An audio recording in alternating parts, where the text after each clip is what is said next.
Hello there, so this is a daily music theory workout, mainly aimed at guitar players. Now this is something that you can write down in a notebook every day when you get a chance, and if you're looking to improve your music theory knowledge, how to apply it on guitar, and for something to keep your brain challenged, then I encourage you to keep watching this, and then you can do this every day. So before you continue, I want you to know something about bar chords and a major scale. If you know those two things, then you can keep watching this video. So I'm going to take the key of C major, which is what most music theory is based off.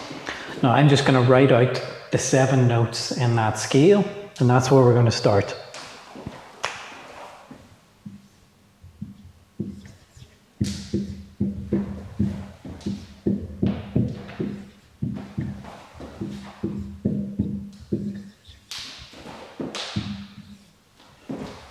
So these are the notes in the C major scale: C, D, E, F, G, A, B. So it's nice and easy to remember this, okay? There's no sharps or flats in the key of C major. Now, I'm going to tell you the formula to build a major scale. So we've already got the notes there, but for you to build other major scales, you've got to know what's called the distance or intervals between certain notes. So I will give you that formula now. So this means you don't just do it for C major, you can do it for loads of them. So the way every major scale works is we've got something called a whole step here,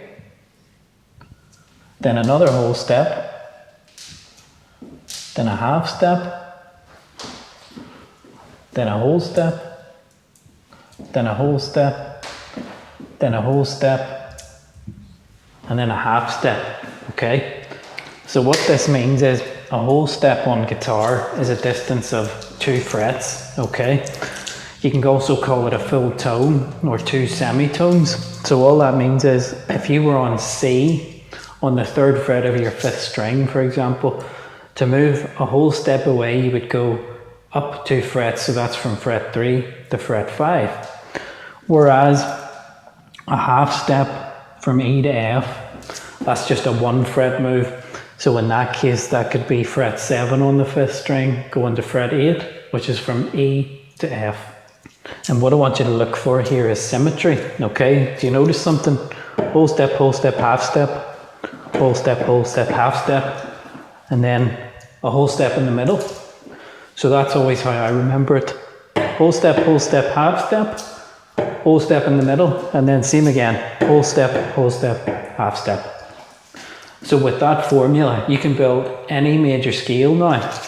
Now what I would encourage you to do is go do some research into the most common guitar keys. I'm not going to get into too much detail about that stuff, okay? I might do in a future video, but what I want you to think of here is other common keys that you would play on guitar, like C major, D major, A major, E major, that kind of thing, or any major scale really. And see if you can put the formula down, then try and work out the notes in that scale. So it's important the formula should be wrote down first. So whole step, half step, 1 in the middle, whole step, half step, and then you try and find what the notes are actually on the guitar. So what I'll show you now is, if we know that, we can then build what's called triads, and these will then give you all the chords in the key of C major. Now this has a bunch of uses as well as being a great thing for your mind to work on each day. You'll discover all the chords in that key. You'll discover what the notes are to build those chords. So that's what we're going to do now. Now what I'm going to show you with this information is how you can work out the chords in a key and the notes in the chord, just with something really simple. So we're going to work out what the first chord in the key of C major is, and more so the notes in it. That's what I'm trying to get across here. So we're going to have C to E, skipping out to D, and then we're going to go E, skip F, and over to G. So let's write those down, C, E, and G. And you will find, if you looked at a good old C major chord and worked out every note in it, that's the notes that build that chord, C, E, and G. There we go, so that builds the first chord in the key.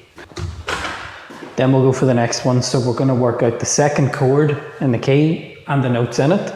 So it's going to go D to F. So skip out E, then F to A. So that's D, F, and A. And if you looked at that, that would make up a D minor chord. Okay, so this was C major. This is D minor. Let's keep going then. I'll just leave that up for now. So E, skip F, go to G. G, skip A, go to B. E, G, and B. Okay, so that makes up an E minor chord we would find.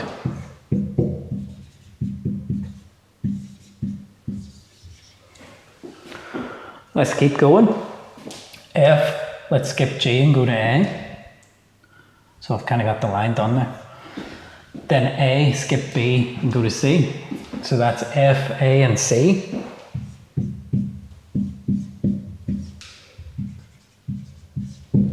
And that makes up an F major chord. So we're at G then, so let's keep going. G, skip A, and go to B. And then I've just put C at the end there because you would go back to that at the end of the scale again. So it's important you realise B, skip C, and go to D. So that's our next one that we want. We want D. So G, B, and D make up a G major chord.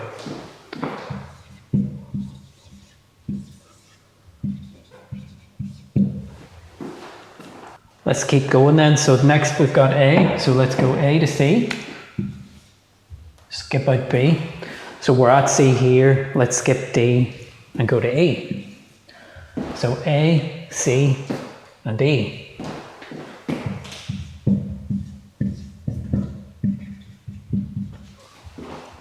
And you would find that that makes up an A minor chord. Then we got one more chord in the key of C major. And it's actually a more rare one called B diminished, but we'll do it anyway. So we've got B, skip C and go to D. Then D, skip B and go to F. Okay, so that's B, D, and F.